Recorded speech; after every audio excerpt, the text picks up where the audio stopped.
All right, you're live.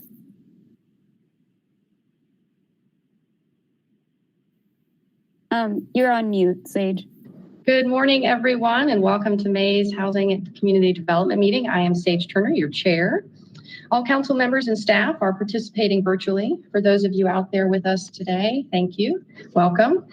To our audience following along, I'm going to go through the agenda and I'll announce the sections of the agenda so you can keep up.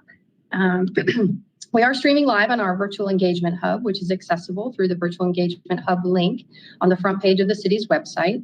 There's also an option for the public to listen live by calling in. That number is 855-925-2801. You'll be prompted to enter a code, and that code is 9791.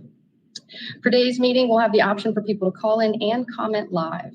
To call in and comment live, you'll use that same number, which is 855-925-2801 and meeting code 9791. Your phone will be muted and you will hear the meeting going live. At that point, you'll hear for more options, please press star.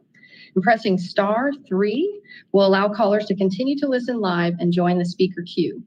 Once you are selected, you will have 3 minutes to speak, and callers should only join the speaker queue during the time in the agenda they wish to speak. So wait for me to call for that agenda item and get in the queue. All right, so we're going to go through roll call. I'm going to introduce all the committee members and staff. If you could just give us a nice hello and good morning, and remember to keep yourself on mute as much as possible. All right, Vice Mayor Shanika Smith.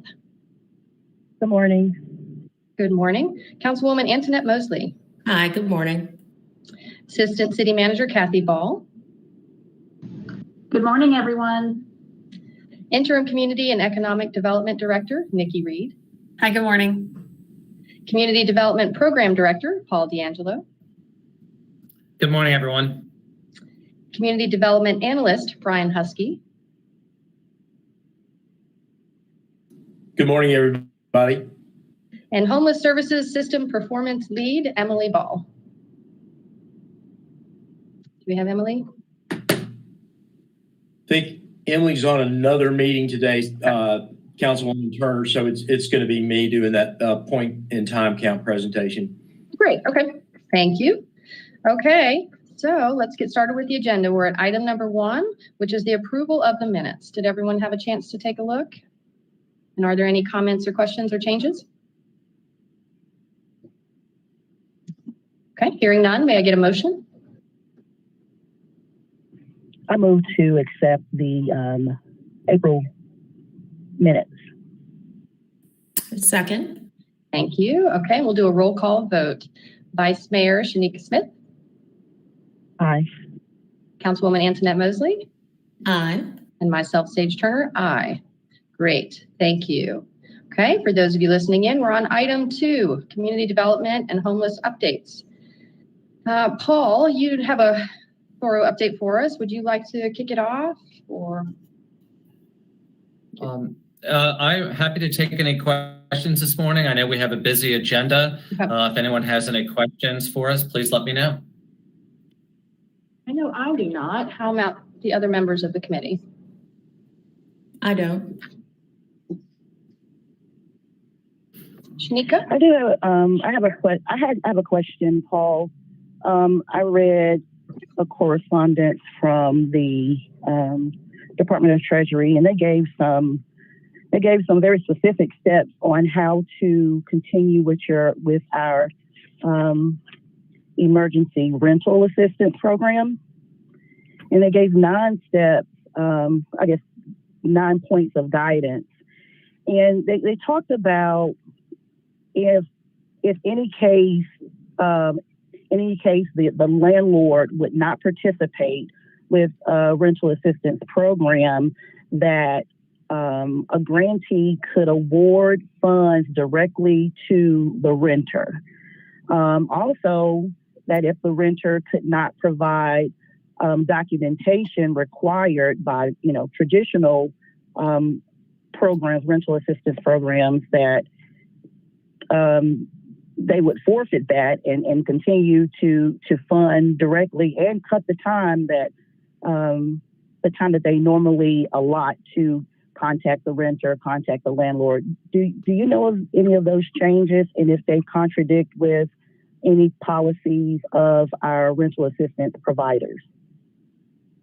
So two things come to mind, Vice Mayor Smith. One is that the U.S. Treasury money, when it comes to rental assistance, that funding actually went to the county.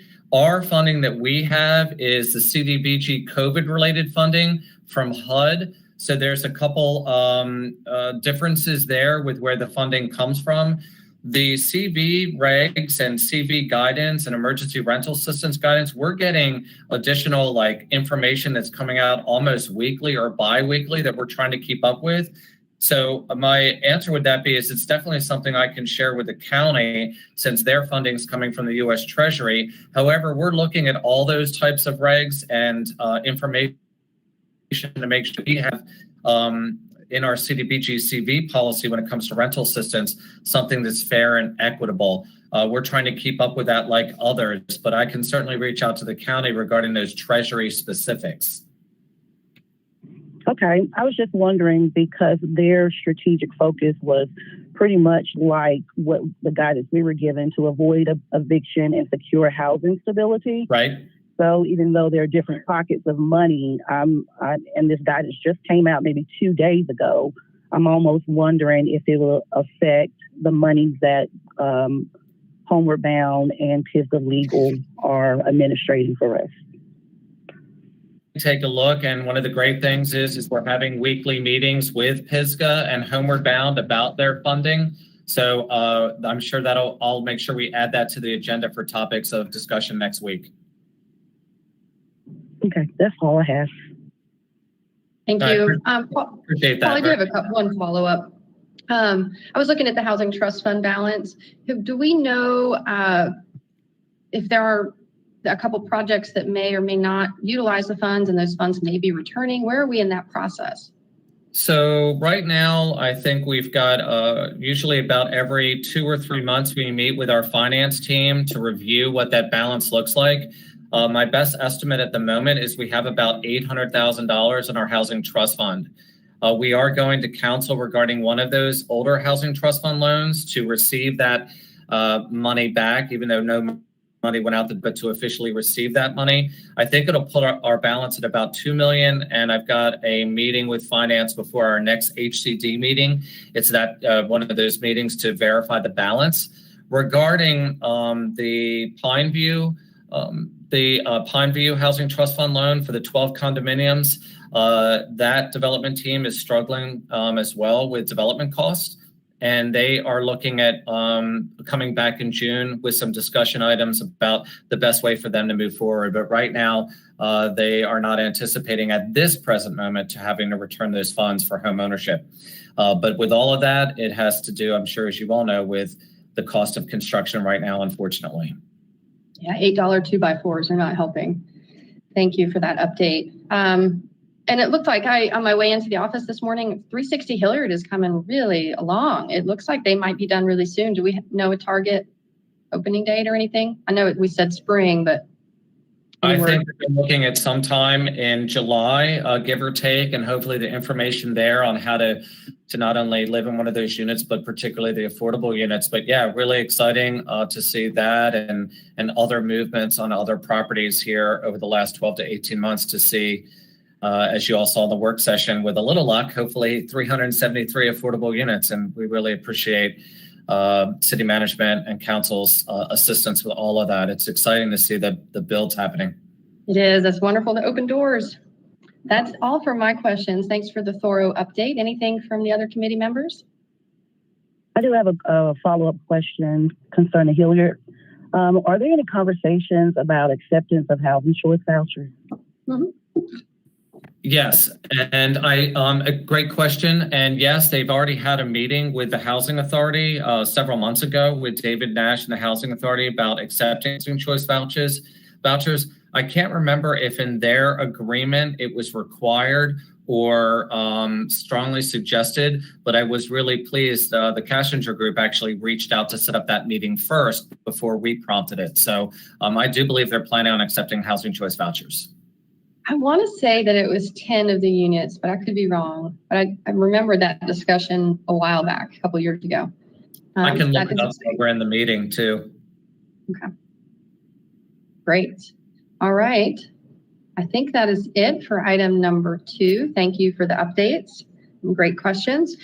For those of you listening at home, we are now moving on to item number 3, additional HUD and CDBG funding. It sounds like, Paul, you have an update for us. Yes, give me one moment just to bring up that staff report. Okay.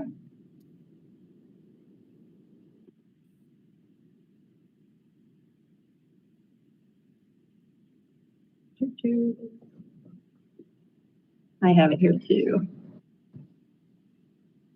So many updates today. Yep.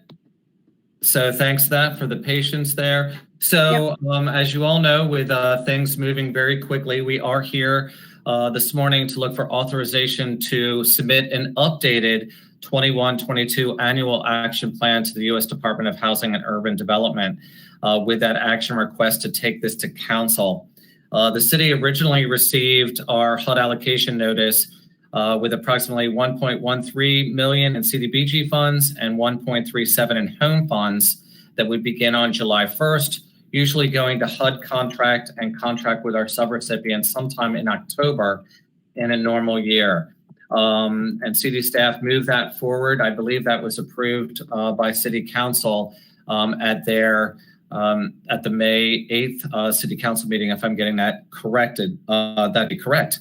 Funds are awarded to us, and recently, just last Friday, we got a notice from HUD that the city of Asheville will be receiving an additional $15,296 in CDBG funds, bringing our total award this year for 21-22 to $1.15 million. And they extended the annual action plan submission date to June 26th. Staff is recommending that for now, we put that funding into contingency so that it could be reallocated at a later future HCD and council meeting.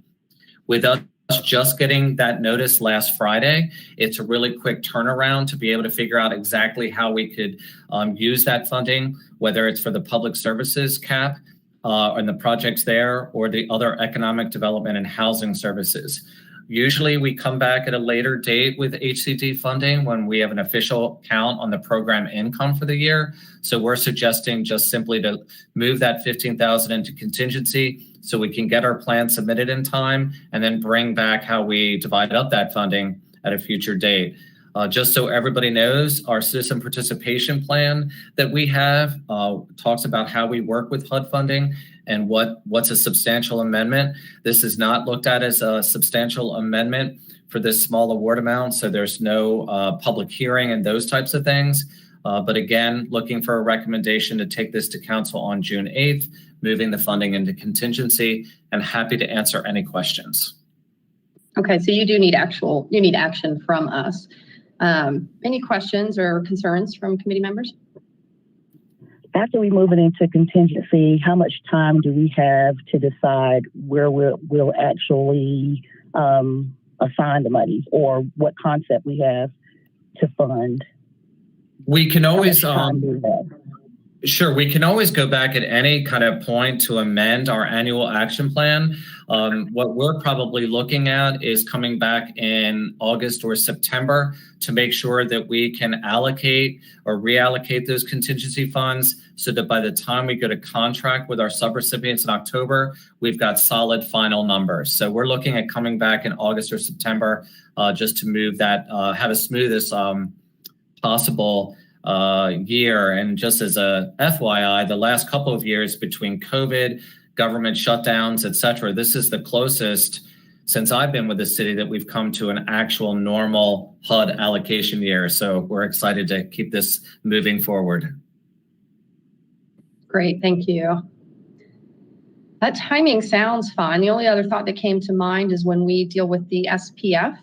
And I know when we were going through the allocation of this last round, we were talking a little bit about partners that might be better suited to the SPF. So I wonder if, maybe if the committee can just keep that in context when we get to that process, and then we can deal with them separately. Any other questions or comments, or if not, can we get a motion? I believe there was a suggested motion. I just closed it. I move to allocate additional HUD, CDBG funding in the amount of $15,296 to CDBG contingency. Second. Great. Thank you both. We'll do a roll call vote. Vice Mayor Smith, Aye. Councilwoman Osley, Aye. myself, Sage Turner. Aye. Great. Thank you, guys. Packed agenda, but we're moving right along. Oh, gosh, were we supposed to have public comment? We were. And do we have any public comment? My apologies. There was no one in the queue. Great. We're lucky. Okay, we're going to keep moving. Item number 4, presentation and the purchase of Talbert lot on 50 Ashland. Sounds like, Nikki, are you kicking this one off? Absolutely. And Okay, so great. Jenna, if you will start sharing the slides. We do have a presentation today regarding the purchase of what we call the Talbert lot. That's the name of the owner, and that's kind of the moniker that we've been using for the past year. So bear with us. But so here we go. Talbert lot at 50 Ashland. I am joined today by Jessica Morris, who's the Assistant Director of Transportation, and she's going to be sharing out a little bit of the vision as it both relates to affordable housing and the expansion of the transit center there. So next slide, Jenna.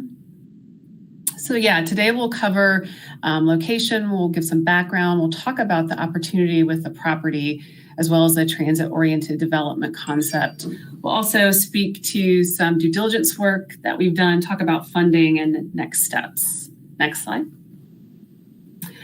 So in terms of the location, let's paint the picture of where we sit with this property. So you'll see the city's existing transit station is there to the north. So that's about a half-acre property, and you can see the bus shelter outlined there with the green roof.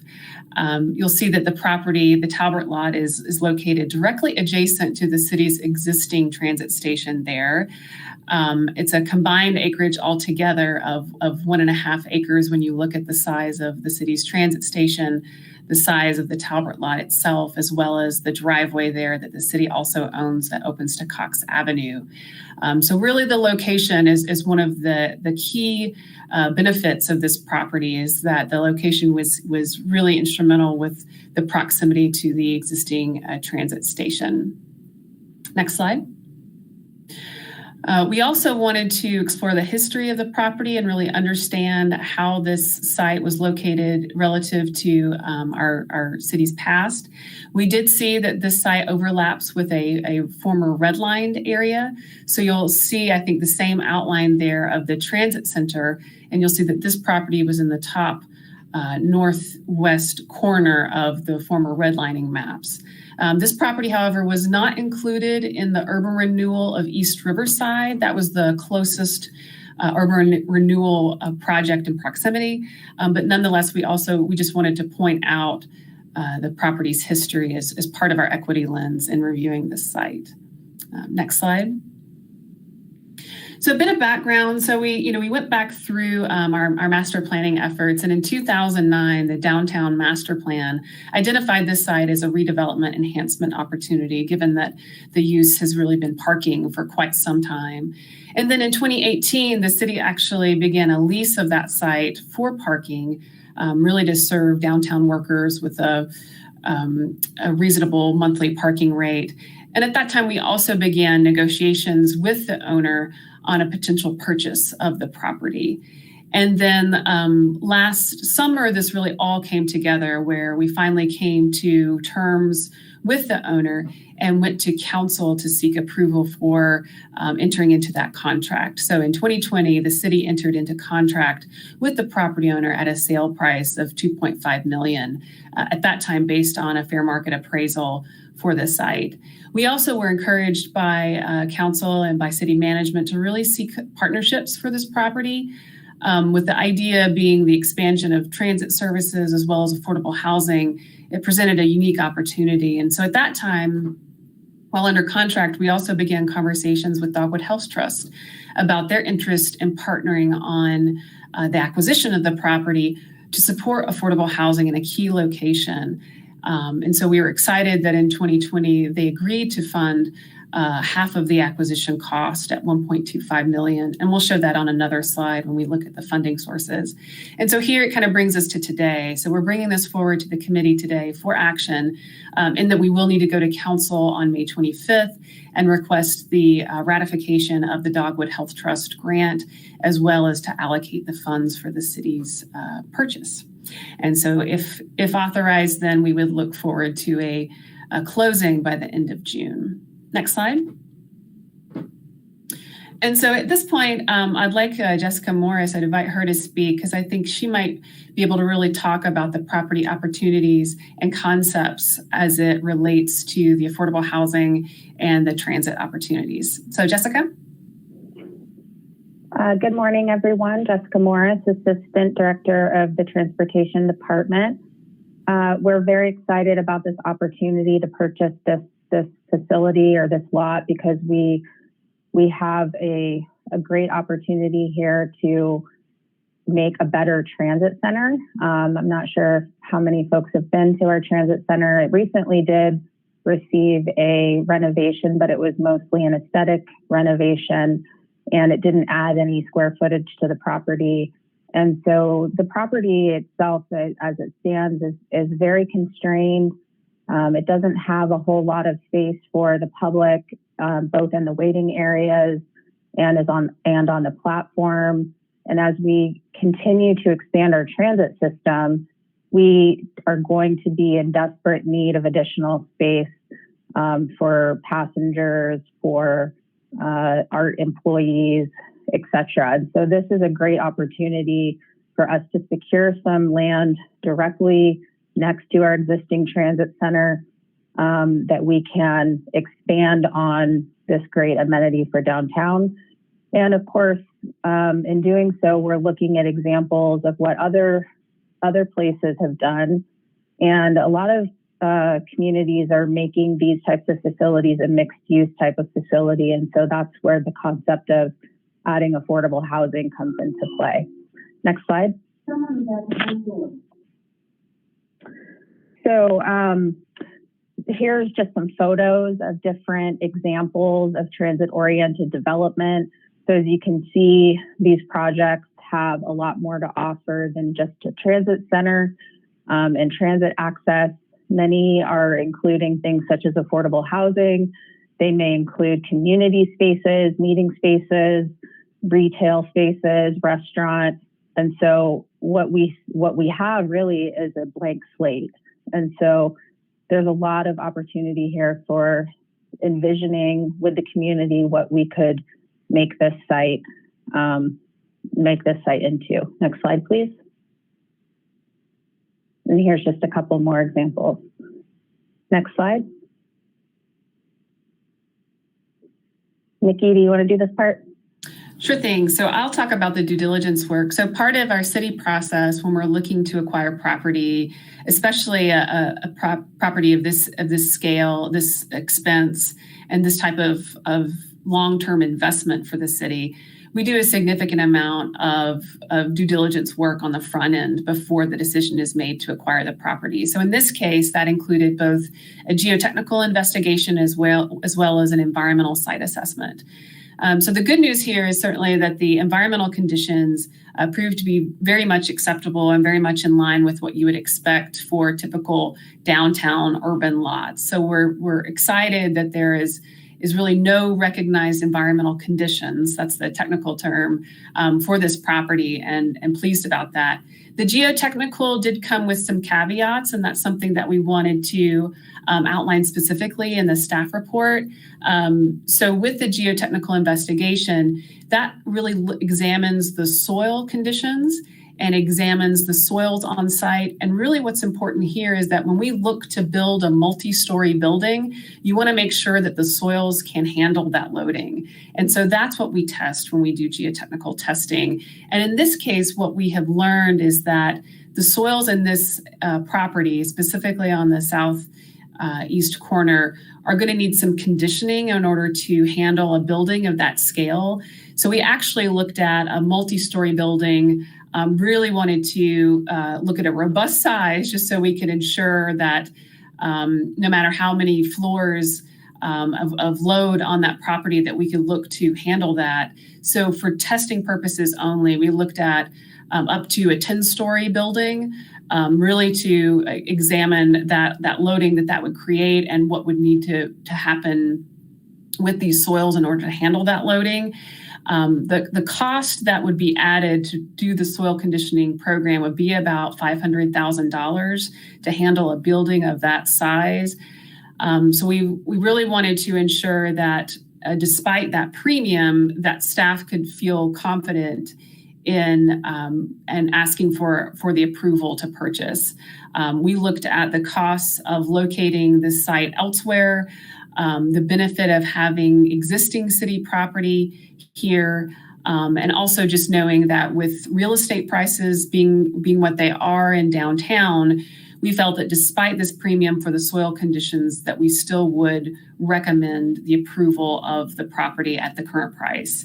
And so that is something that we wanted to be transparent about and ensure that council understood that we have a slight premium here, but we really still feel like this is the best bang for our buck. So I'll turn it over to Jessica too. I think she also did due diligence regarding this site and the Federal Transit Administration, which I know would be key in funding for future transit. So Jessica, do you want to talk about those two pieces? Sure.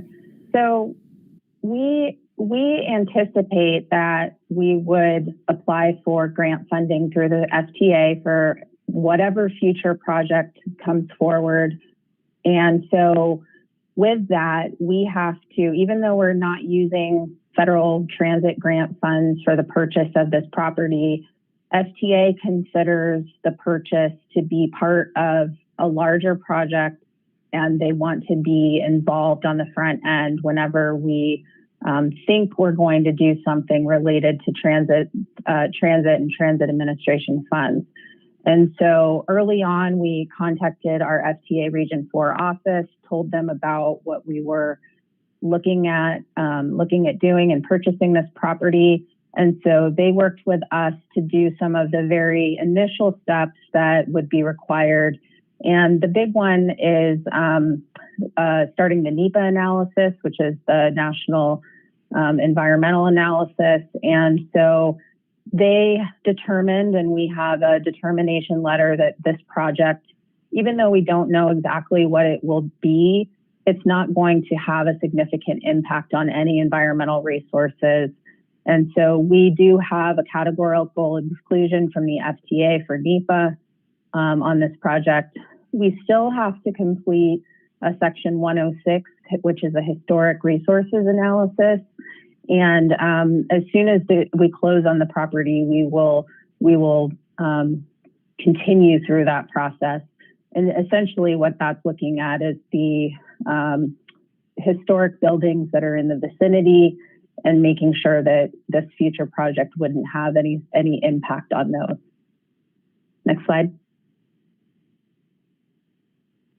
Great. So thank you, Jessica. And so with this, just to wrap it up, so looking at the funding per purchase for the purchase, the price being $2.75, those due diligence costs that we went over included $75,000 additional funds. With the Dogwood Health Trust grant, they're covering half of the purchase price, and the City of Asheville funding will be from the city's general fund proceeds from the sale of property at 174 South Charlotte Street. This was generally presented when we went under contract for the property with City Council, and at that time, that was the funding source that was recommended. Next slide.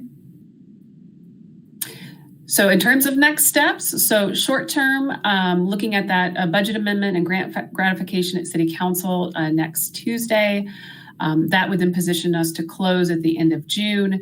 We will continue in the current use of providing a public parking option while we continue to explore new opportunities for the current use of that site. And as Jessica notes here, that revenue does go to our parking fund. And then long term, Jessica will be at the helm for preparing for a planning process, a really deep community engagement process to look at the use of the new transit-oriented development. I think you're also seeing how engaged the federal government will also be in that with the future of transit expansion. And so we're excited about that process. And so next slide, I think that'll wrap us up. So yes, today we are looking for a recommendation from the committee to provide to council, and the proposed motion is there on the end slide. So thanks so much. I'll turn it over to the chair. Thank both of you. Wonderful presentation and details. I do have a couple questions. Do any of the other committee members have any before I go? Sure. I'll start off. Thanks so much, Nikki. This is a great presentation. I was particularly interested in the portion that shows that the funds will come in part from the sale of the previously urban renewal acquired land on South Charlotte Street. I will say, as a separate matter, not related to this matter, but also related to this matter, we discussed in an earlier meeting the halting of work on the 319 Biltmore Avenue, or was commonly known as the old Matthews Ford site, with an eye towards moving that land into the urban renewal land moratorium. I was a little disappointed to see that discussion was not included on this agenda, but even more surprised to see that it's not included in future discussions.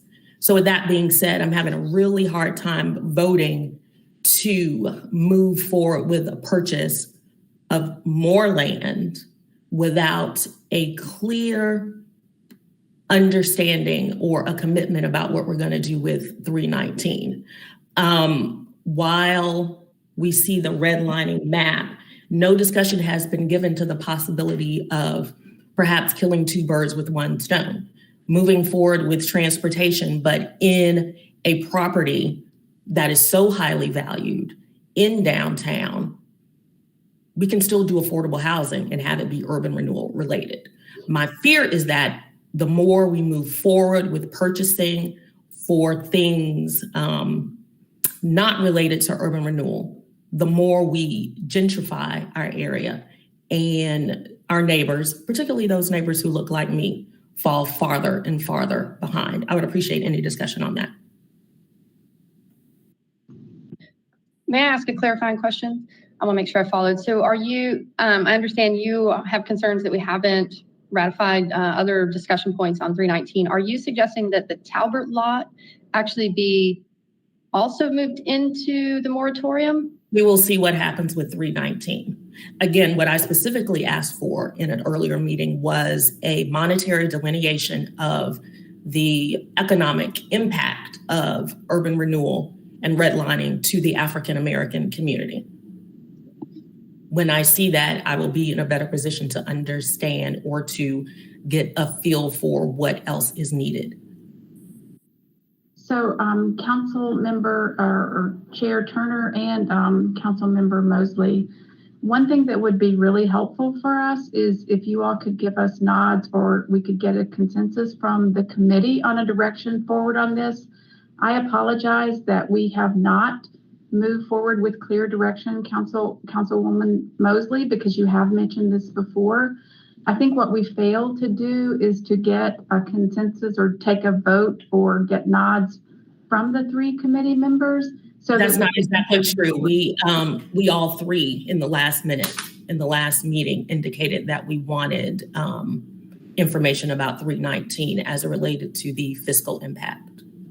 I apologize. We didn't catch that, so I apologize. We did discuss it. I wonder though, so being that this is a regulatory committee and this is a large item, so we should, it sounds like we did have a nod at a meeting before that we said we would like to hear more about this, which in my mind was a nod to get it on an agenda. Because if we want to have a discussion on it, of course, there's public comment and to get to a vote and all those things. So Vice Mayor Smith, I know you're listening in. So I am okay with moving forward and asking for this to be an agenda item and getting more information and having a discussion around it. And it sounds like Councilwoman Mosley is. Vice Mayor Smith, do you have a nod or a comment on that? Because we could just decide right now that we would like to request it as a future agenda item. Yeah, it was my understanding that that was already motioned last meeting. and I thought it was very specific, and we all agreed. Yep. I think the same request that we're making right now was already enacted last time. Okay. I will take the heat on that because I did not remember that when counseling with staff on the agenda. So I will make sure that it is on a future agenda and noted. Okay. And I So I apologize. do have an additional comment to make because I see in our staff update concerning 319 that they've actually moved forward and towards the HUD pre-application, and they will be moving forward with that application, I think by the end of this month. And that means that they'll be pretty much in the first phase, environmental reports and completing questionnaires and, moving into the underwriting process. And I know it takes probably, 12 months to do that, but it seems like, Councilwoman Mosley has made a request and is almost putting a halt to any concept that they would submit to HUD until we're clear as a committee if we would like to move this forward to full council. So with that being said, I would agree. We probably need to have a conversation about this as soon as possible because it seems that the individuals who won the RFP, I can't think of the name of that company right now, they're moving forward with loan applications. When I saw that update, I did think it was the same language. And for those of you listening, it says that Homes Urban is the name of the partner that is an LOI. This deal has not closed, but did go to RFP. Homes Urban was chosen and says the update says they will be submitting a HUD 221 D4 pre-app in early to mid-summer 2021, which can take a year to close. So Kathy, as staff liaison, and I will get together. We'll make sure it's on a future agenda. We'll have a full discussion, public comment, etc. If there are other specific pieces of data or something that we want to make sure we have, if y'all could email me. Remember, no discussion amongst the three of us, but you could email me questions or topics and data that would you like to have as part of that agenda discussion. Does that sound good, Councilwoman Mosley? That'll be just fine. And just so everyone knows, I won't be in a position to vote for the acquisition of any new property until we get this done. Heard. Okay. So we do have this other Talbert discussion going on. So let me get back to this.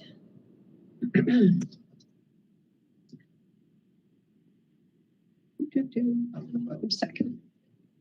Okay, so staff is looking for a motion on this. Councilwoman or Vice Mayor Smith, I was going to continue this discussion and get us to a vote. I understand where Councilwoman Mosley is. Where are you at on this particular item? Do you want to continue to push forward, or are we looking at maybe a delay?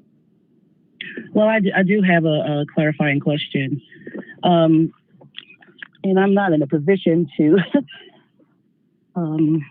but concerning 172 and 174 South Charlotte Street, now are those one of those properties, in fact, one of the properties, urban renewal program area? I can help address that. So, and I have a map I can share out. I can even look for it right now if need be. So when we researched that property at 172, 174 South Charlotte Street, we found two things. We found a portion of that property had been purchased through the urban renewal program of the East End. And we also found that the other portion of the property, the city had owned since the 1920s. So when we finalized the sale of that property, we made very clear, in fact, we had the city's surveyor go out and really define those properties so that we would have a full, clear picture of what revenues must benefit the community development block grant funding by federal law and what revenues would benefit the city's general fund.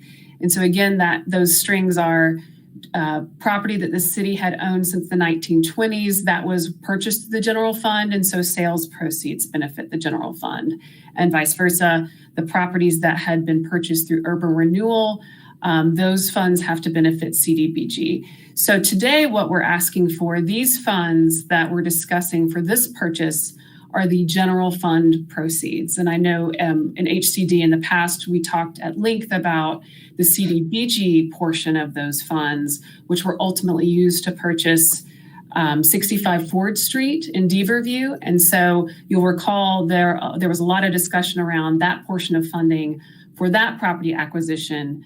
But in this case, we are talking about the general fund proceeds. And really, in terms of what we're looking at, I think with the sale of property, since that is a one-time revenue, the recommendation from staff was really to use that one-time revenue in the purchase of land. So really asset for asset was really the thinking behind this recommendation today. And I'm also happy to help assist. I mean, this is coming to you at a timely manner, just given where we have been in the sales contract process. We've been under contract for a while and are looking to close at the end of June. So there is a timeliness with this one as well. So I'm happy to answer any detailed questions about that. Yeah, I think, Nikki, if we were to be able to move this to the June meeting and then get it on the last meeting of June and council in June, would that meet our guideline as far as that's concerned if council wants to move forward? I'll check right quick. I need to check on that. Okay, thank you. Because process-wise, And I'd just like to make a comment. To Councilwoman Mosley's point. We did bring in to the conversation the redlining context, and I know we're at the first stage of this development, and we haven't really thought through or really married a concept. But when you're thinking about the decimation of a community, when you're thinking about what redlining, the racial context of redlining, and also the economic impacts of redlining, it does fall hard on Black people. And being that the Talbert lot is a part of Ashland Avenue, which is historically known as, a section of town that was, we know the history, a section of town that was full of home ownership and business ownership. I don't want us to talk about it, just as if we're just a passing conversation. It means a lot right now to a lot of people that we do what is just and we do what is reparative. So having that historic context doubly because of South Charlotte Street and redlining, I would say that I would agree, let's put a halt to this so that, and I continue to say this, I said it last time as pertaining to the program income that came from the sale of White Labs. What is the best story? What is the best story where we can say, hey, we made this action and it rectifies what happened to this community and what historically continues to happen to this community concerning economic opportunity, concerning how home ownership, business ownership. So I want to pack a powerful punch in everything we do, and I believe we can do that here and also with 319. We're just going to have to get a little radical, and we're not moving too far along from our strategic focus. Well-planned communities and affordable housing. All of that is baked into this, but we have to bring in intentionality. Thank you. I had a couple questions that aren't going to seem as relevant now, but I'd like to state them so that they're in the future topic. I was curious about the 0.22 acre parcel in front of it with the little ranch single-story building, and if that had been attempted to contact, potentially purchase. I'm also curious what the timeline is on this option that we have and when we need to close by, so we have that date in mind as we start changing meeting dates. Does anyone know? So we have not, I'll answer those questions and Jessica can help me as needed. We have not contacted the property owners of the jewelry in terms of an acquisition. I think on face value, absolutely, it would appear as if that could be. It was for sale just a couple years ago. I do recall that. I don't know if it ever sold or was pulled from the market, but I think looking at that would make sense for the sake of, constructability of that part of the overall land mass there. But what about the option and the timeline? So I'm looking at the amendment. So let's see. We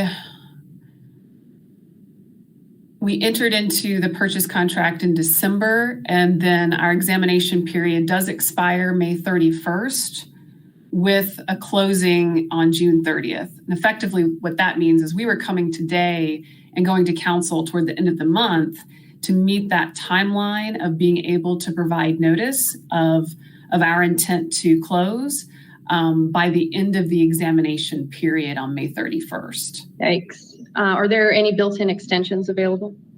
This was an amendment to the contract that we did that actually extended the initial due diligence phase. And I apologize. The timing here is really the timing is a result of us having to do that more in-depth due diligence and lining up that work, reviewing and assessing those outcomes, and then feeling like we had enough information to bring it to council. So it is a tight timeline. And you have already completed some of the studies, right? I heard you talking about the soils, the geotech. That has been completed, yeah. Yes. So we've invested, okay. And then sounds like we also have a partner on this. I'm not sure if they're listening in today, and perhaps I'll reach out to them about timing. I'm a little nervous that you are supposed to complete due diligence and in fact move towards purchase before we meet again.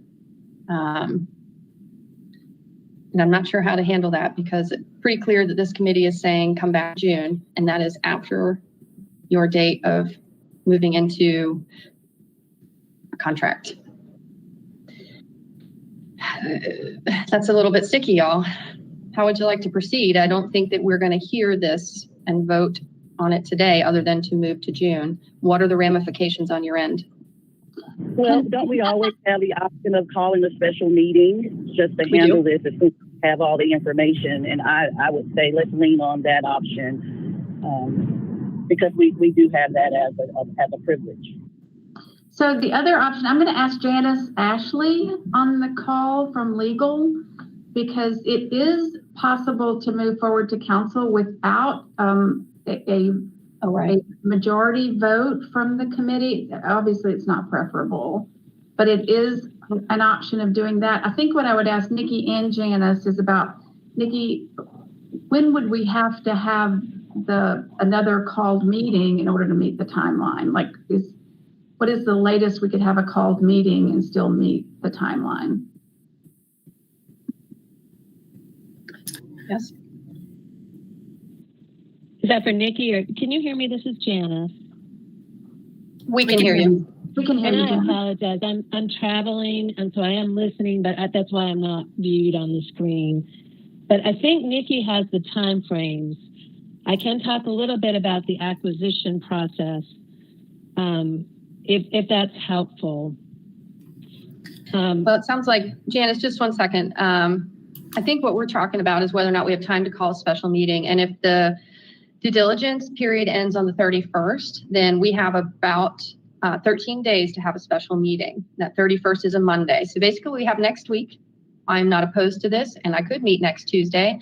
However, we would need to circle the wagons around staff, virtual staff, production staff, etc. So how about this? How about I table up this number 4 topic for about 30 minutes while we move on. And in the background, perhaps Nikki, Kathy, some of you could look at calendars, see if that's even physically possible for us to have a meeting 1 week from today, a special meeting, and then circle back and we can follow up on finishing item 4 when we know that. And if Councilwoman Mosley and Vice Mayor Smith could also look at their calendars in that meantime, that would help. Thank you. Okay, so those of you listening at home, we've had a brief stall on item number 4. We're going to return to it in a few minutes. I do have that we will have public comment. Does anybody know if there was public comment on this item? Jenna? There's no one in the queue. Okay, so that will help. Thank you. Okay, so we are moving on to item number 5, which is the Before we Luigi move to update. Excuse me? I do have a question. Okay. I'm wondering if we've identified a funding source for the soil conditioning program. The $500,000. No, that would happen. Apologies. That would be part of the planning process. So the funding that we expect really for the future development would need to incorporate a line item for the foundations, which is effectively would be part of the soil conditioning. So that would all be included in a future redevelopment scenario, as well as a redevelopment pro forma. And we do anticipate with the transit expansion that would also necessitate federal funds. So that would be a long ways off to really identify that funding, but it would be identified at the time we were ready to move towards a construction phase. And if I understood, you were estimating that $500,000 based on a 10-story building and the columns and infrastructure to support that. And we may end up going to RFP with something like a 4-story building. You just don't know. There's so many variables at this point. And that figure was $250,000 for a smaller building, but we wanted to be as robust as possible. And add like 45% contingency these days. Okay. Chair Turner, I have heard back from our group that produces these meetings. We could do 1:30 or 2 next Tuesday. All right, everybody get your calendars. There's a public safety meeting that happens at 11, and I think the vice mayor is part of that meeting. Okay. I can do that. I am available to do that. That works for me as well. So we're doing 1:30 or 2 o'clock. Which one works? I can do either. You want to say 2 o'clock? And we don't have a budget work session on that day. Is that the day that we have a council meeting later on that evening? Yes, ma'am. Yes. But we're done with our budget sessions. Okay. Either one. Okay, let's say 2 o'clock. And let's do the 25th. And go ahead and queue that up for public distribution, agenda, et cetera. I assume this will be the only item on the agenda. If something else needs to be added, please let me know. And we'll go ahead and get it out to the public for input, comment, et cetera, and noticed. Sound good?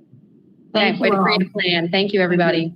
Thank you. Okay, we have actually completed number 4 a little faster than we thought. So we're on to number 5, the Luigi update to preserve and protect affordable housing. I know a little bit about this. Paul, are you wanting to introduce this?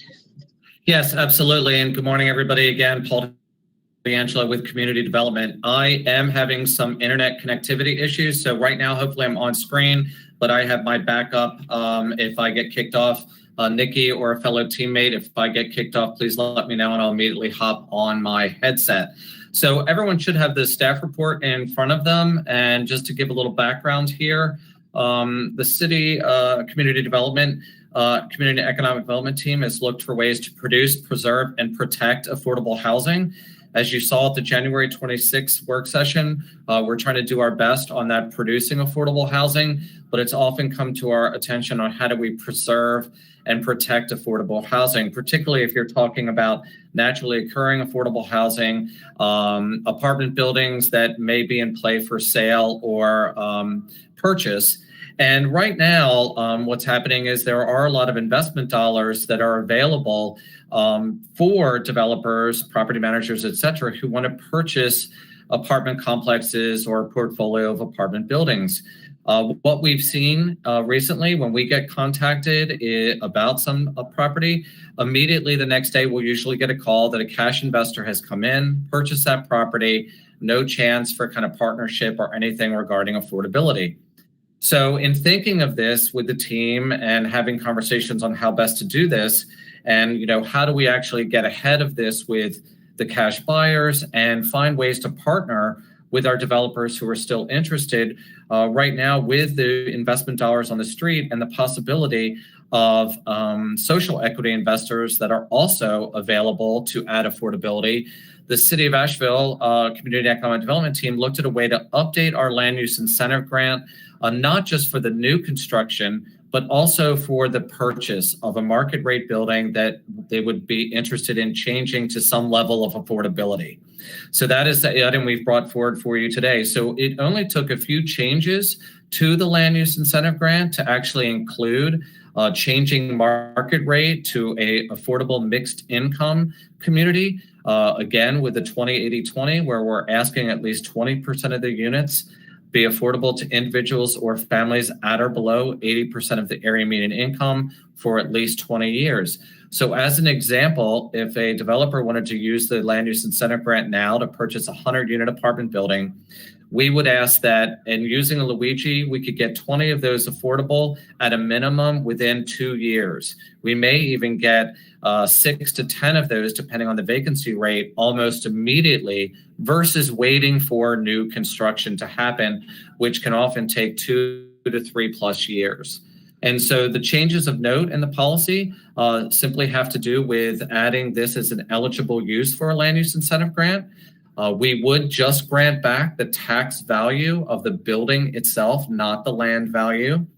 Working and looking at actual pro formas, trying to come up with a point conversion that actually worked for the investment from the city. And then I have 2 discussion items there as well that I wanted to point out in the policy itself. Number 1, we did make a requirement of accepting housing choice vouchers where at least 5% of the overall units needed to be affordable. So as an example, a 100-unit apartment complex, 20 affordable units, 5 of them would have to accept housing choice vouchers.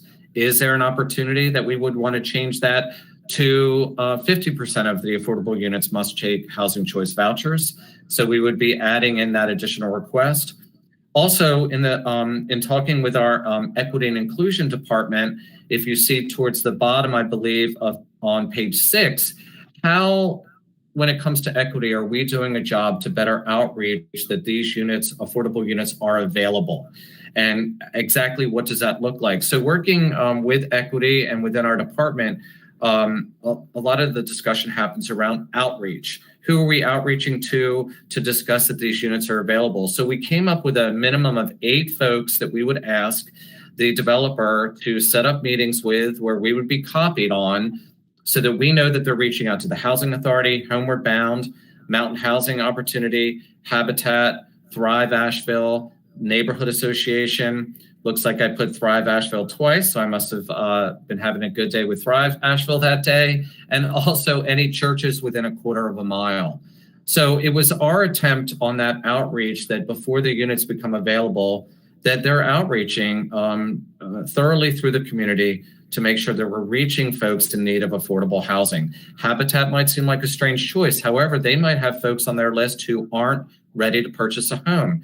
If we can better align their housing costs with their overall income for a couple years, give them a chance to save some down payment assistance, that's why we think that could be a possible win as well.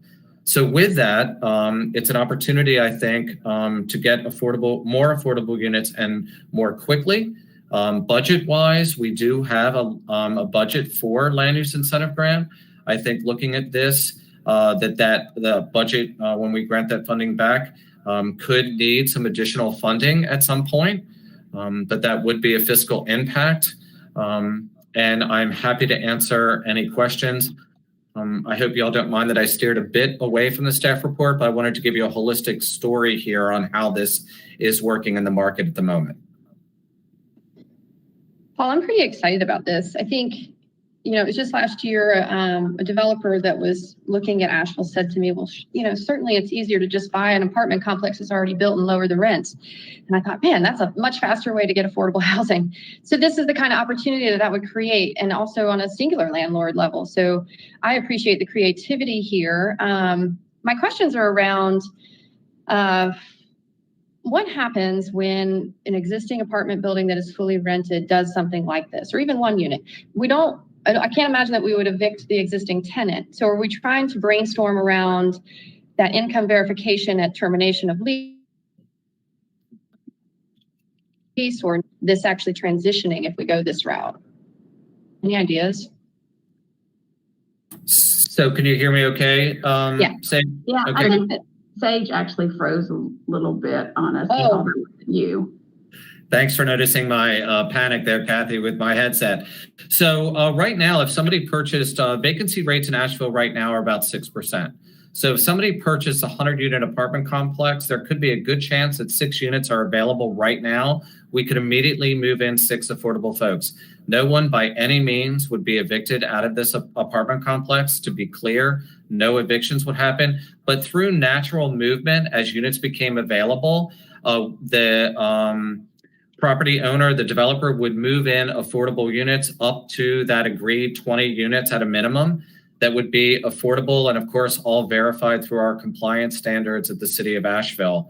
So that's how that would work. The general idea is that within 2 years, they could get up to those 20 units as an example. And the land use incentive grant would not kick in until the first year after they reach compliant that 20% of the units are affordable. So they would have to meet that threshold. Got it. That makes a lot more sense. And one other discussion item that came up just in the last couple of days, this past AHAC, but always looking for additional comments, was there may be people in the building already that are income qualified, but maybe paying more of a market rent and they're cost burdened. I think that there could be an opportunity to better align those rents to make them affordable so that, again, we're aligning household budget with overall income, which is the big goal of affordable housing and community development. Thank you, Paul. Committee members, any questions or comments for Paul?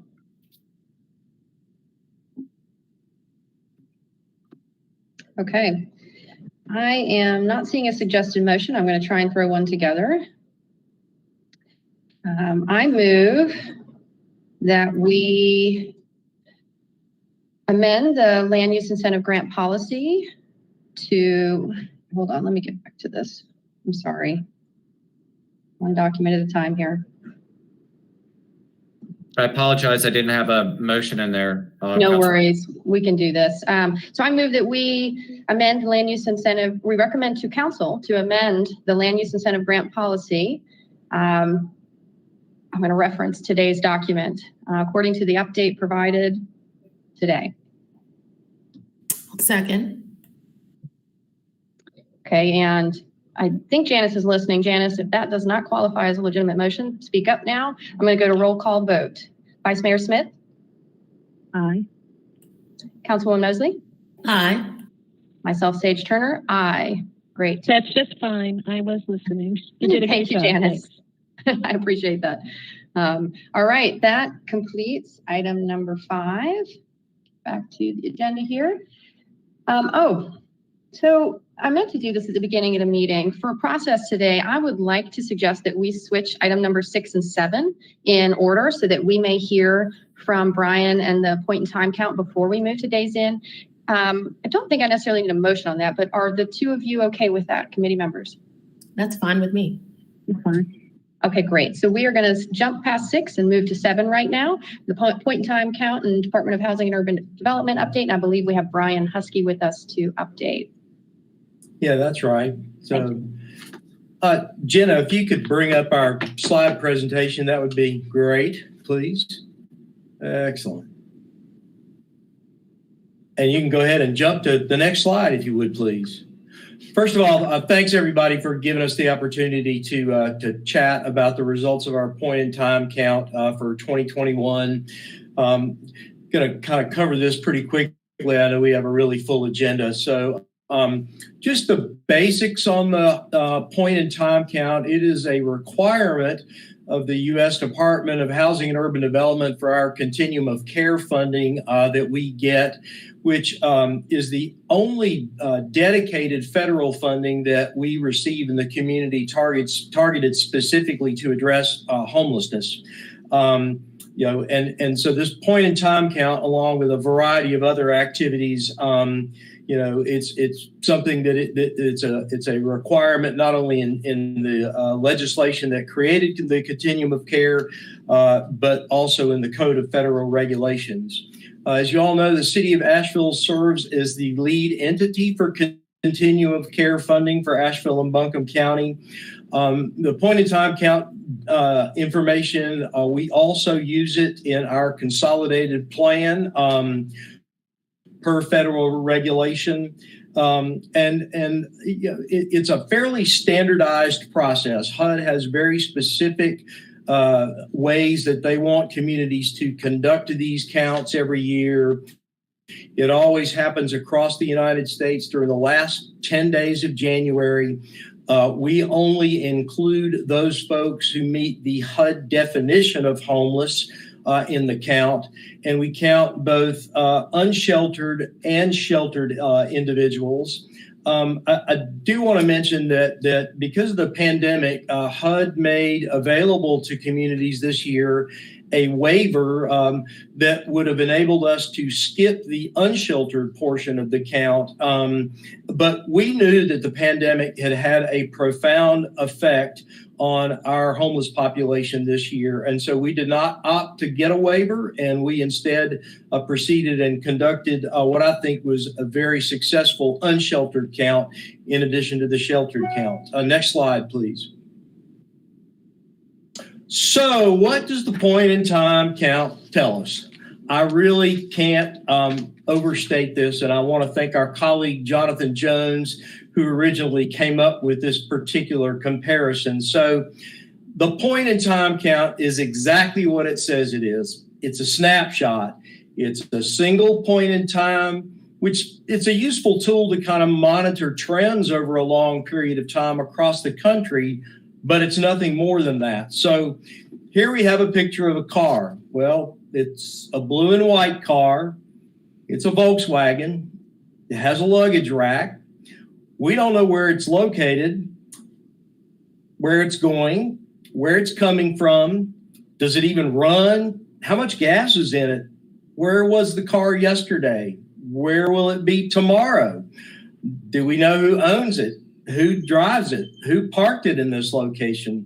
We don't have any of that detail. So again, the point in time count, it's a snapshot. It just doesn't tell us a whole lot more other than what's in the picture. So the takeaway for this slide is that don't put too much stock in the point in time count. Again, it's useful to a degree, but it's certainly not the be all and end all for how we create a true data-driven response to homelessness in our community. Next slide, please. So who gets counted? This is pretty straightforward. The folks who meet the definition of homeless as the Department of Housing and Urban Development defines it. And those are folks who have a primary nighttime residence that's public or private, not meant for human habitation, camping out, sleeping under bridges, in their automobiles, or folks who are living in publicly or privately operated shelters that are designated specifically to provide temporary living quarters. And that includes transitional housing units as well. So, next slide, please. Again, how our information is collected, it's pretty specific. We follow HUD's rules. We use best practices. We are required to plan and coordinate and carry out this locally. We use a common survey instrument that captures the information that HUD wants us to capture every year.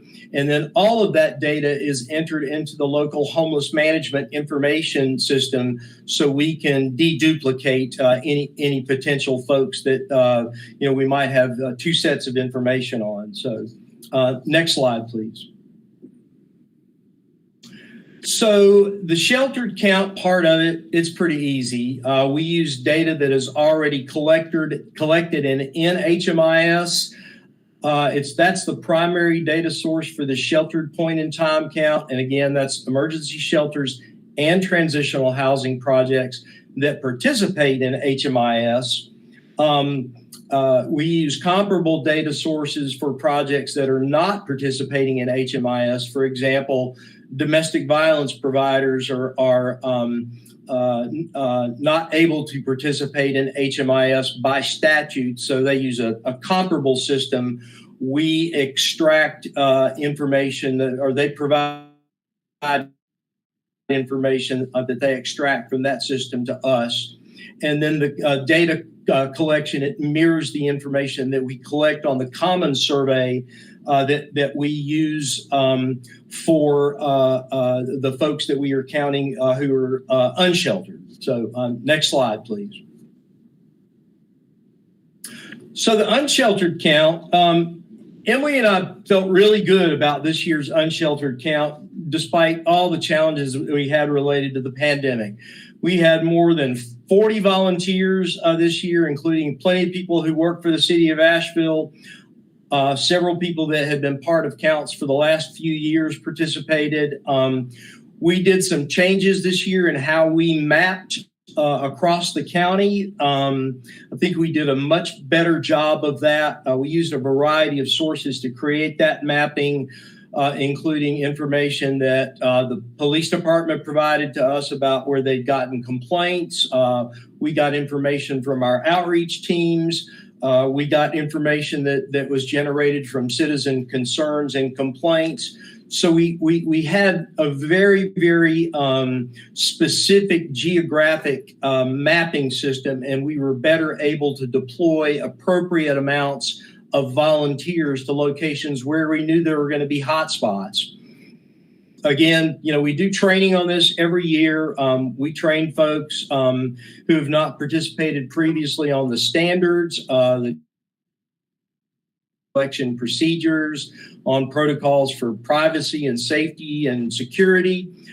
We really work hard to protect participant privacy. And the survey, it's voluntary and confidential. Any individual can opt out of participating, and that's fine, and we anticipate some of that. So we also used a shorter survey instrument this year, and this was primarily to effectively limit the amount of time that volunteers would spend with a particular individual and decrease the risk of COVID exposure. So, next slide, please.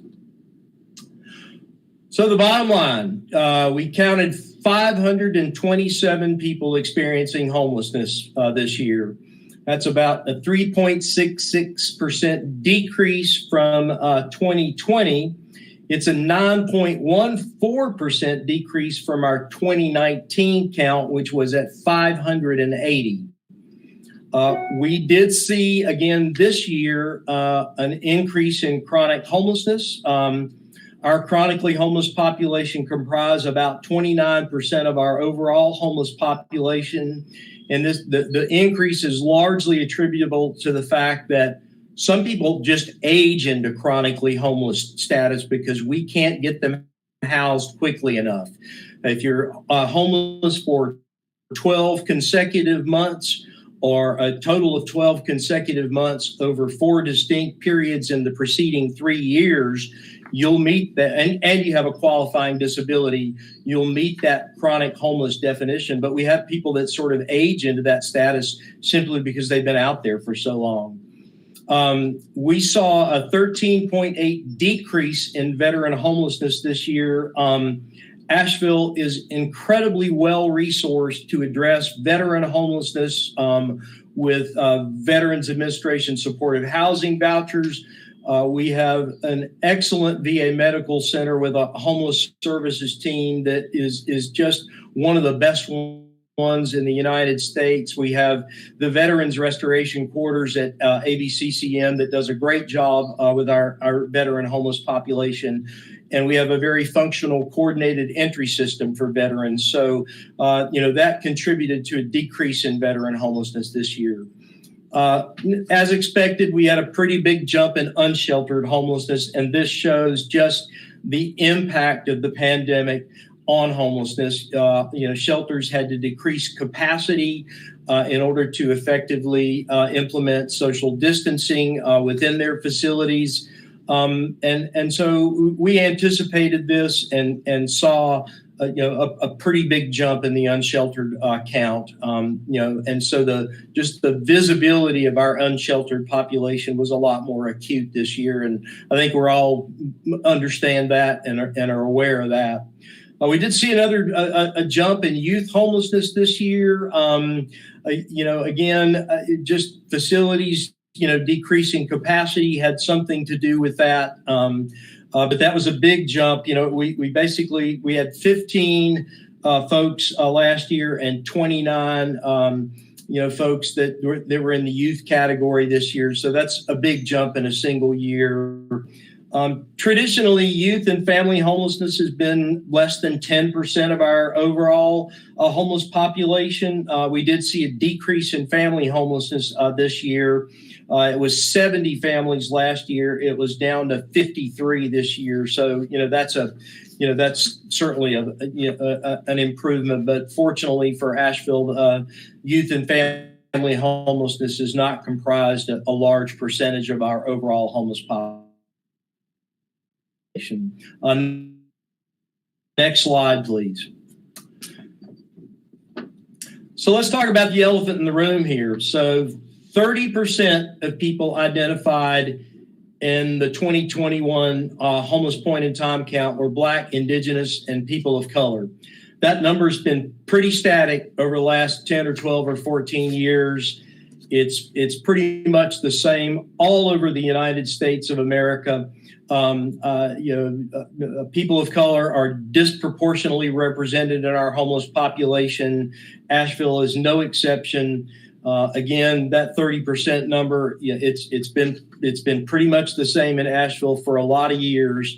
So I would certainly assert that any investment that we make in permanent housing for people experiencing homelessness advances the city's equity objectives. There's no question that we have a population that is disproportionately affected by homelessness, and to advance our equity objectives, it's really important that we keep this number in mind. So next slide, please. Excuse me 1 second, Brian. Do you have a further breakdown of the BIPOC numbers?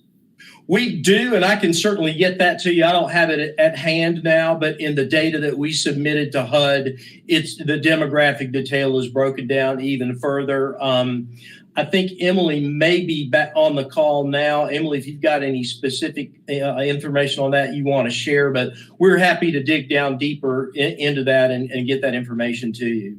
Sure thing. I appreciate that. Thank you. Emily, if you're on the call, if you want to say anything about that before we move on. Hey, I am here and I will work on pulling that up real quick. Oh, okay. Even faster. I think continue and I'll let you know when you're done. Okay, so move on to the next slide, please. So if you look at our point in time count numbers, I mean, if you look at the last 11 years represented here, they've pretty much stayed about the same. And so this points up two key things. It demonstrates that we have some really strong community partners, Homeward Bound, being at the forefront, focused on housing our chronically homeless population. They're really great at getting people housed and keeping them housed. But it also clearly shows that we don't have enough housing units available for this population that are dedicated to this population. And so all we're really doing year over year is treading water. And some years our chin is a little farther above the water line than other years, but we've been treading water with basically within the same range of about 90 or so. If you look even back, 4 or 5 years prior to 2010, the numbers are essentially the same. So, as long as we continue to, focus on managing homelessness rather than ending homelessness, these numbers aren't going to change much. The thing that we're missing is enough permanent supportive housing units to really put a dent in that. So, again, the need to address the housing component of this is really critical.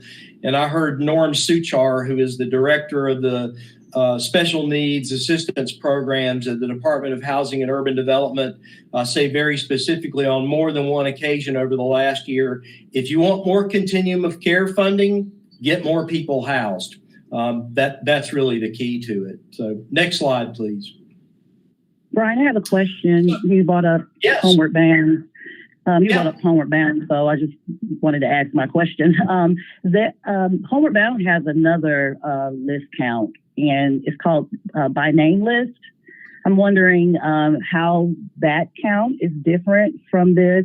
Do you all coordinate data and outreach? Yeah, that data is included in the point in time count. The most recent number I have on our by name list was 206. Emily, is that about right still? Yes. Yep. So did you want to add anything on the demographic breakdown before I wrap things up for us, Emily? Yes. So we have 24% of folks were counted as Black or African American, 4% multiple races, and then I didn't do percentages on these, but we have 1 Asian person, 8 people who are American Indian or Alaska Native, and 2 Native Hawaiian or other Pacific Islander. So I'd like to hear all of those again. Sorry. I'm sorry. Sorry. So 24% Black or African American, 4% multiple races, 1%, 1 individual Asian, 8 people American Indian or Alaska Native, 2 people Native Hawaiian or other Pacific Islander. We also can certainly send this data to you all. If you could, that would be appreciated. Yeah, absolutely. Brian, I have a question for you. The point in time count trends chart, back 1 slide. Yeah. I have been learning as much as I can about houselessness in recent years. And I've known that there was an initiative before our time, a 10-year program. And what did that run, like 2006 to 2016 or so? Does anybody remember? I think that's correct. Yep. It was like a 10 years to end homelessness kind of initiative. One thing is we look at how to quote unquote solve for these issues that would help is when I see this data in a chart like this, understanding what may have triggered certain movement in those years, like a study or the funding allocated that particular year or a series of beds open, or something that can help me understand the trends more than just the numbers, if that's possible. Yeah, sure. I think we can dig down into that, and there may be some information that sheds light on that in prior year staff reports and information that we shared with council and with the Homeless Initiative Advisory Committee. But I'm happy to do a deeper dive and see if there's anything in there that some things that are really basic that affect it year over year is like if it's a really, really, really cold night, more people go inside. Right. And the unsheltered. And I recall there was some grants for the VA and that improved their services, which improved those numbers. And to Councilwoman Mosley's point, perhaps moving forward, we also add the detailed demographics too, so that we're telling a better story. I think it's great to have data, and the story with it would be great. Okay. Yeah, absolutely. So you've got one last slide, and I'm getting a little worried about time. Yep. No, I'll zip through this really quickly. So again, the point in time count, while it's useful, it's just a snapshot. And so for continuum of care funding purposes, and continuum of care funding is competitive.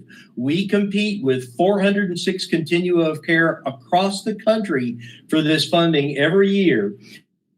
And so they look at our overall system performance measures. They're looking at things like the number of people who experience homelessness for the first time, the number of people who get housing and keep housing, the length of time people spend homeless.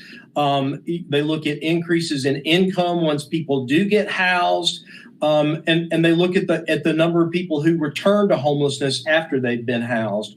These are the measures that HUD grades our entire community on, not just continuum of care funded agencies, but these system performance measures are really critical. And the bottom line here is that housing ends homelessness. I think everybody across the community, albeit for different reasons, agrees that we don't want to see homelessness at all.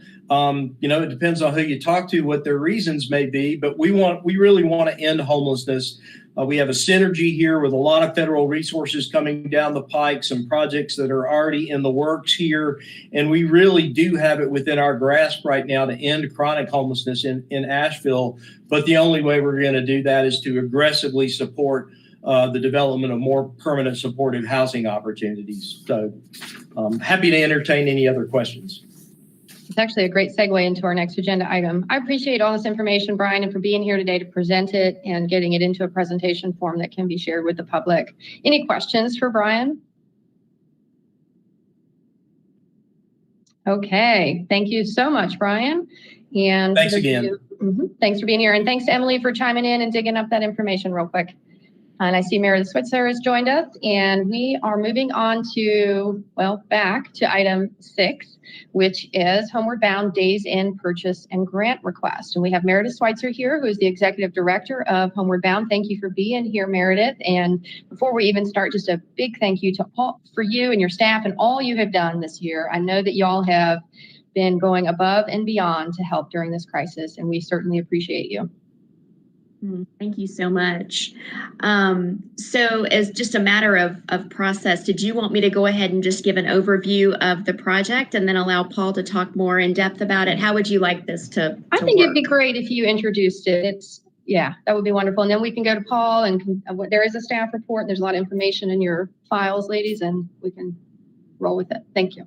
Wonderful. Yeah. Well, first of all, thank you so much for giving Homeward Bound the opportunity to share in this meeting. I know I have spoken with many of you personally over the last few months, and many of you have also had an opportunity to actually tour the site we're going to be talking about today, which is 201 Tunnel Road, for the proposed permanent supportive housing project, which, as you just mentioned, Sage, the last report was a great segue into this project, because I think that it is very evident that there is a significant need for this type of housing solution.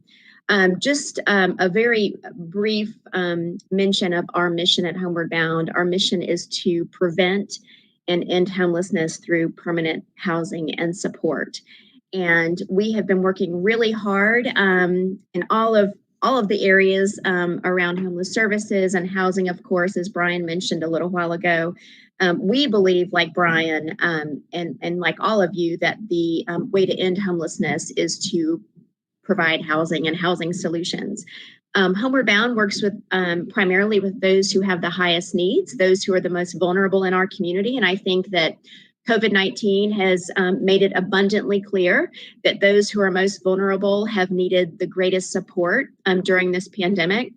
We have been very fortunate to have the strong partnership with City of Asheville and Buncombe County to provide options to support those who have been unsheltered through the pandemic, through emergency shelter at hotels, through additional housing support, rental support, all of the things that have been already shared in this call. But what I want to specifically talk today about is the project that I think is going to be a game changer for those who need permanent supportive housing, and that is the Days In project, again at 201 Tunnel Road. And we, as an agency, have been looking for 3 to 4 years for a site for this project. This has been a vision and a dream of ours, again, for many years. We have looked at parcels of land, we have looked at existing structures, and when COVID hit, even though it was devastating to our community on so many levels, we recognized that it could actually be a silver lining for us as it related to our project. And what it meant was that we could look at the option of, utilizing and repurposing an existing property like a hotel.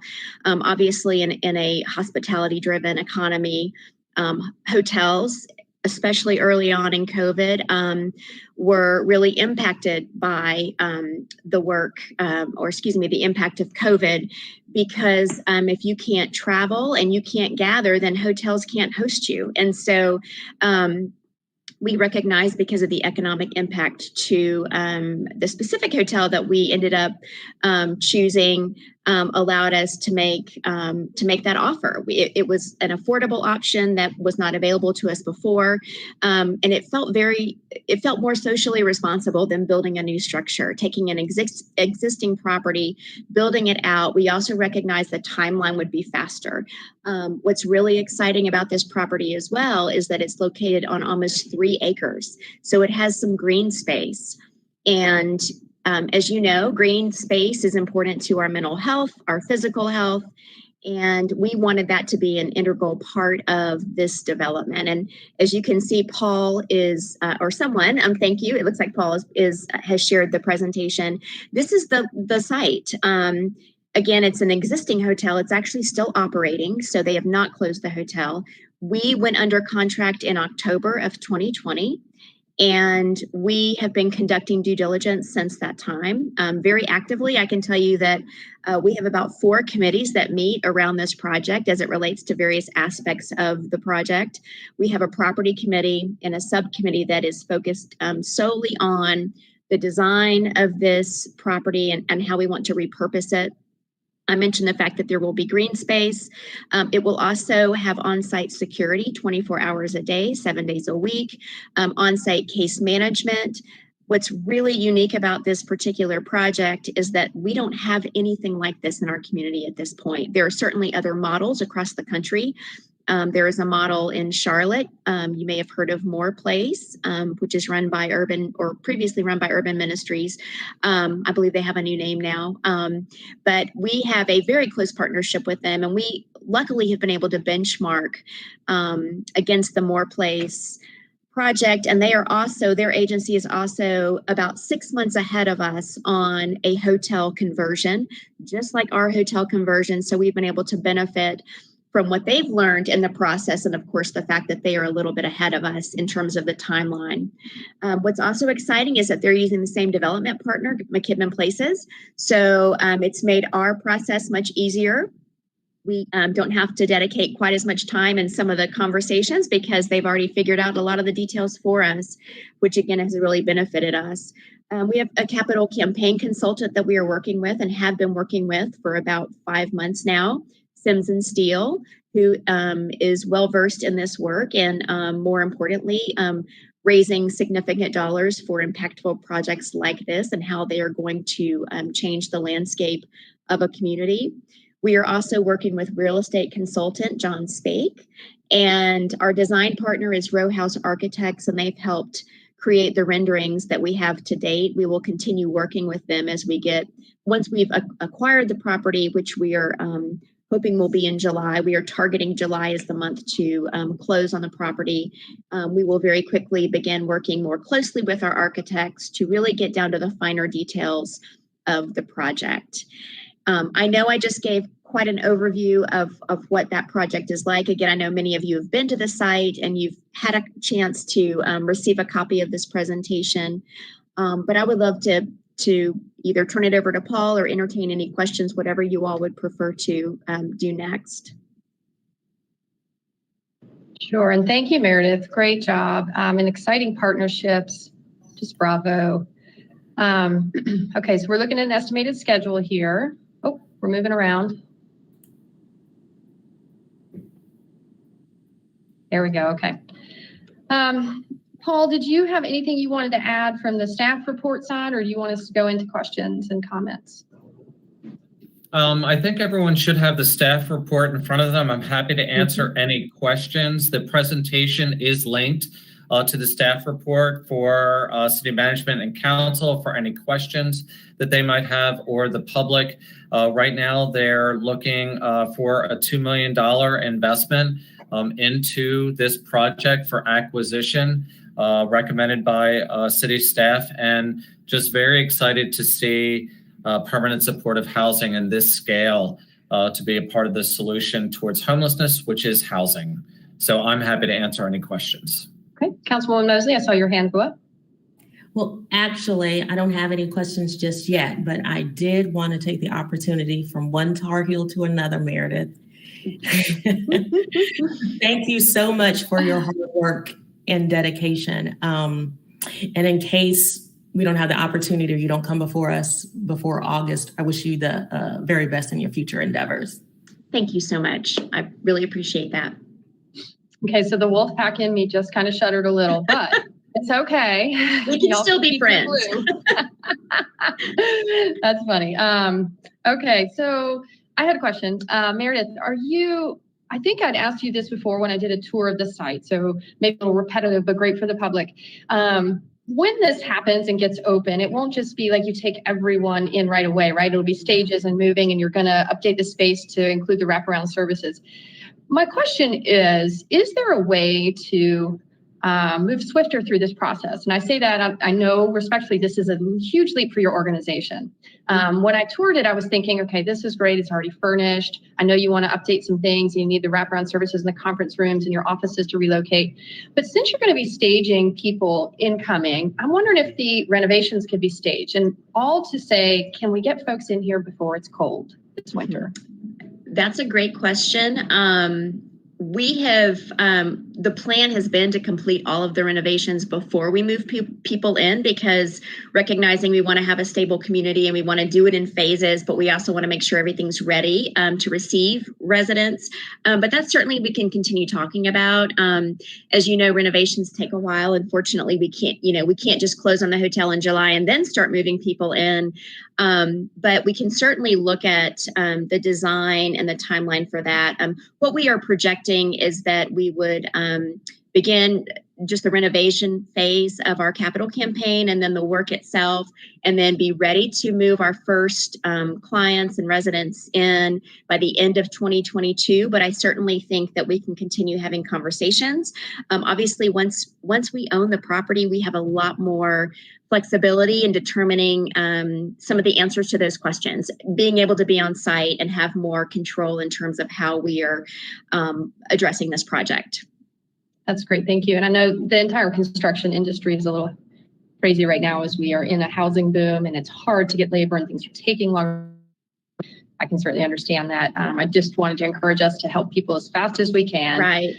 And it looks like I wasn't able to open the HTF link at the bottom of the staff report, Paul. It has a access denied, so I'm not sure the context of that or what that ask is. But it does look like, Meredith, you were trying to raise approximately another $7 million for the upfit. And today we are talking about a $2 million grant from the city to be one of the strategic partners towards purchasing the land at a cost of 6.5, just in case that wasn't clear for the public. Any questions or comments from the committee for Meredith or staff? No questions. That's great. This is a really exciting project. Thank you for being here today to share it with us and for all y'all are doing to brainstorm ways to continue to help our most vulnerable populations. You know, it's not lost on me that we just heard we have about an average of 80 to 90 people that are unsheltered year over year over year. And here you are with potentially 85 rooms. So it's a perfect balance in our needs right now. So I certainly appreciate it. And I'm willing to make a motion. I think we have a second motion here. I move to authorize the city manager to negotiate and enter into a grant agreement with Homeward Bound in the amount of $2 million. I'll second. Thank you, Antoinette. And we'll do a roll call vote. Vice Mayor Smith? Aye. Councilwoman Mosley? Aye. Myself, Sage Turner? Aye. This is wonderful. Thank you, everyone. And Thank you so much. Yeah, thank you, Meredith. And just keep us posted. Let us know if everyone hasn't gotten a chance to do a tour. I'm happy to do another one as you go, and just really excited for y'all. Right. We will keep you updated. Thank you so much. Thank you. Okay, y'all, we have one more item to attend to today, which is public comment. Jenna, do we have any public comment today? There's no one in the queue. No one in the queue, imagine that. All right, so we will get hard to work. I will work with staff to prepare for our next week's special meeting. Again, I'll request that if you have any particulars or datum that you would like to get that to us quickly so we can get working on that. And other than that, I believe we are adjourned. Thank you everyone for your time this morning, and sounds like we'll see you in 1 week and a couple hours. Thank you. Thanks everybody. Have a great day.